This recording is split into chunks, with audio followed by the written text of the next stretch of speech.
제가 지금 우원식 원내대표한테도 마지막 질문 드렸습니다만 주말 사이에 새로운 장관 인사가 났어요. 네, 맞습니다. 이 주말 동안 장차관 인사가 뭐 줄줄이 발표가 됐는데요. 예.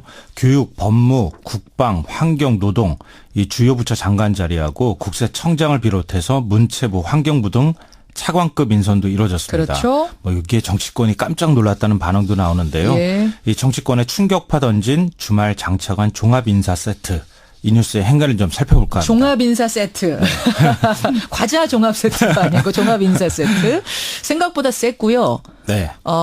물론 뭐 이미 늦어지긴 했습니다만 더 늦어질 줄 알았는데 그것에 비하면 좀 빨랐어요. 그렇죠. 예. 왜냐하면 인사청문 보고서 채택을 기다리고 있는 장관 후보자가 있었는데 그거 끝나고 발표할 줄 알았는데 예. 그 직전에 또 발표를 했거든요. 그렇죠. 이것도 나름 여러 가지 의미가 있다 이런 얘기도 나옵니다. 근데 우리 이제 머릿속으로 생각하는 것하고 실제 현실로 확 접하는 거하고 느낌이 다르잖아요. 맞아요.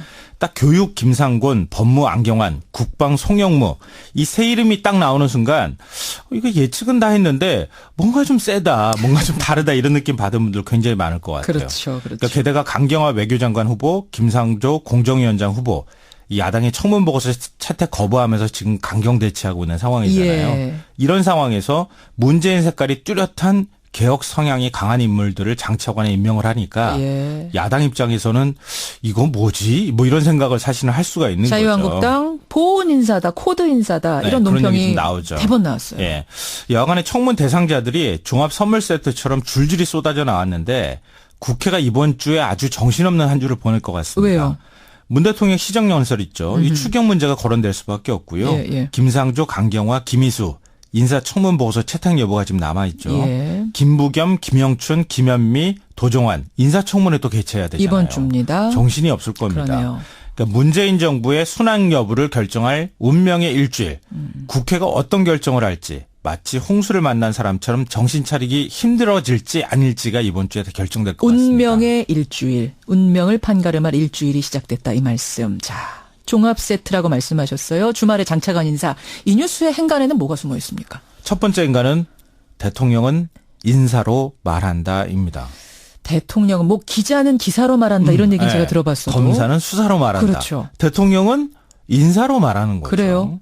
어떤 자리에 누굴 앉히느냐 이걸 보면 대통령의 의지가 뭔지 국정 운영 방향이 뭔지 이걸 읽을 수 있다는 건데요. 그러네요, 하긴. 뭐 청와대 민정수석 법무부 장관 인사 어떻습니까? 조국 수석 안경환 후보자 모두 비법조계 인사예요. 예. 그러니까 이게 무슨 뜻이겠어요? 검찰개혁 하겠다. 그렇죠. 검찰에 손 대겠다 이런 뜻이고요. 그쪽 라인과 상관없는 사람을 앉힌 겁니다. 그렇죠. 이해관계를 떠나서 할 수 있도록 예. 하겠다는 거고요. 국정원 댓글 수사로 물먹은 윤석열 검사 서울중앙지검장이 임명하고 예. 참 나쁜 사람으로 찍혔던 노태강 전 국장을 문체부 2차관에 임명하는 것. 대통령이 참 나쁜 사람이라는 말 한마디에 좌천됐던 노태강 차관. 그래도 결국 물러날 수밖에 없었는데. 잠깐 예고 드리고 갈게요. 잠시 후 2부에서요. 네. 노태강 차관을 연결합니다. 아, 그래요? 오늘 첫 출근하는 날인데 저희가 바로 출근하는 사람 잡아서 요즘 연결하거든요. 인터뷰 너무 잘하시는 것 같다. 잠깐 들어보세요. 근데 결국 이 메시지는 기수 주석이 하지 마라. 눈치 보기 하지 마라. 소신 있는 공무원 대우하겠다 이런 뜻이거든요. 그렇죠. 김상곤 사회부총리 겸 교육부 장관 후보자.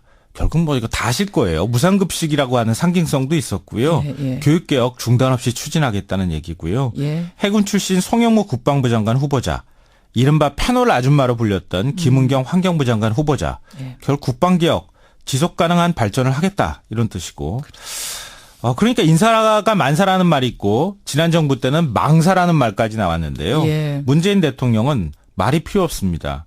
인사 하나로 모든 메시지를 다 던졌는데 그 메시지는 뭡니까? 반드시 개혁할 겁니다. 개혁. 적폐청산하겠습니다. 이런 메시지죠. 상당히 센 개혁의 메시지를 주말에도 또 던졌다 이 네. 말씀. 두 번째 행간은 뭔가요? 두 번째인가는 논란에 정면으로 맞섰다입니다. 논란에. 네. 맞아요. 이번 장관 인선 발표하면서 박수현 청와대 대변인이 뭐라고 했습니까? 또 자진납세했어요. 송영무 후보자의 위장 전액, 예. 김상곤 후보자의 논문 표절, 예. 조대현 후보자의 음주운전 사실을 먼저 미리 공개했거든요. 조대엽 후보자. 이 당장 야당이 뭐라고 반응했습니까? 바른정당은 청와대는 또 인사 5원칙을 어긴 인물을 내정했다.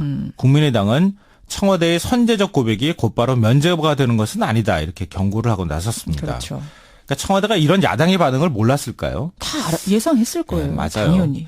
저는 문재인 대통령이 이런 반응은 알지만 제가 공약했던 건 원칙이었고 실제 적용은 좀 구체적인 기준이 필요하다 이렇게 얘기했던 것처럼 예. 그러니까 실제 우리가 철저히 검증은 했지만 5원칙에 다소 어긋나는 하는 인사가 있다 하더라도 그렇지만 그 사람들의 스토리를 들어보면 다를 겁니다. 나는 돌파하겠습니다라고 하는 메시지를 이번에 다시 던졌다고 근데 봅니다. 야당 입장에서 볼 때는 말이죠. 우리가 지금 이 사람들 이래서 안 된다고 했는데 저 사람들 또 이런 사람들 데리고 왔어. 우리랑 한번 해보자는 거야? 정치공학적으로는 이렇게 느낄 수도 있거든요. 네, 맞아요. 근데 지금 그런 정면으로 느낌이 있어요. 돌파한다는 거예요. 네, 그걸. 맞아요. 이게 과연 어떻게 풀릴 것인지 예상이 잘 안 되는데요. 좀 앞으로 지켜봐야 될 것 같습니다. 그거는. 그래요. 어쨌든 행간은 돌파하겠다라는 행간. 세 번째는 뭡니까? 세 번째인가는 문재인 대통령의 패가 다 보였다입니다. 이건 무슨 말씀이세요? 뭐 화투칠 때 광 들었는지 홍단 들었는지 우리는 모르지만 본인은 다 알잖아요. 예. 어떤 패를 들었는지 패 관리를 잘해야 되는 건데요. 주말 동안 장관 인선 카드를 보니까 문재인 대통령의 패가 보였다는 겁니다. 어허. 오늘 시정 연설에서도 얘기하고 야당 지도부 만났을 때도 말하겠지만 예. 강경화 후보자 제발 통과해 주십시오. 통과해 주십시오라고 하는 메시지를 같이 가져갔다고 저는 생각해요. 지명초래는 없을 것이다라는 메시지가 사실상 네, 그렇죠. 담긴 것이다. 지금 개혁적인 인사들 지명하면서 강경화 후보자도 그냥 밀어붙이겠습니다라고 하는 메시지를 갖고 갔다고 생각합니다. 여기까지 행간. 김성환 씨 수고하셨습니다. 네, 고맙습니다.